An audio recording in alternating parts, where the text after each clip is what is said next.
Big pass நிகழ்ச்சியில் கலந்துக்கிட்டு ரசிகர்கள் எல்லார்கிட்டேயும் கிண்டலும் கேலியுமா ஒரு பொருளாக இருந்தவங்க தான் வனிதா அவர்கள். அதுக்கப்புறமா அதே விஜய் தொலைக்காட்சியிலேயே குக் வித் கோமாளி நிகழ்ச்சி மூலயமா அவங்களுக்கு ஒரு மிகப்பெரிய ரசிகர்கள் பட்டாளத்தையே வந்து ஈர்த்தாங்க. திரும்பவும் அவங்க செய்கிற ஒரு சில விஷயங்கள், அவங்க பேசுகிற ஒரு சில விஷயங்கள்னு சொல்லிட்டு ரசிகர்கள் மத்தியில் கேலியும் கிண்டலுக்கும் உள்ளாயிட்டு தான் இருக்காங்க.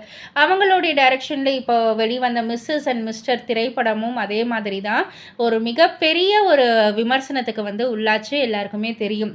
அண்ட் அது மட்டும் இல்லை, அந்த சமயத்தில் இளையராஜாவுக்கு மருமகளாக நான் வந்திருக்க வேண்டியவன் சொன்னதை வந்துட்டு ரசிகர்கள் வந்து, அதாவது நெட்டிசன்ஸ்கள், பொதுமக்கள் எல்லாருமே வந்து ரொம்பவே ட்ரோல் செஞ்சு கிண்டல் செஞ்சுக்கிட்டு இருந்தாங்க.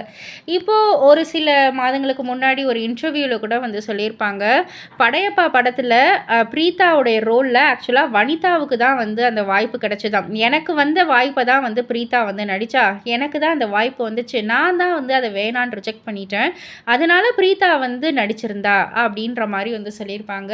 ஸோ இதற்குமே நிறைய பேர் வந்து ரொம்ப கிண்டல் பண்ணிக்கிட்டு ட்ரோல் பண்ணிக்கிட்டு இருக்காங்க வனிதா அவர்களை. ஸோ வனிதா பெட்டர், நீங்கள் வந்து கொஞ்சம் குவைட்டாக இருந்தாலே நல்லது அப்படின்ற மாதிரி வனிதாவுடைய ரசிகர்கள் எல்லாருமே சொல்லிக்கிட்டு இருக்காங்க.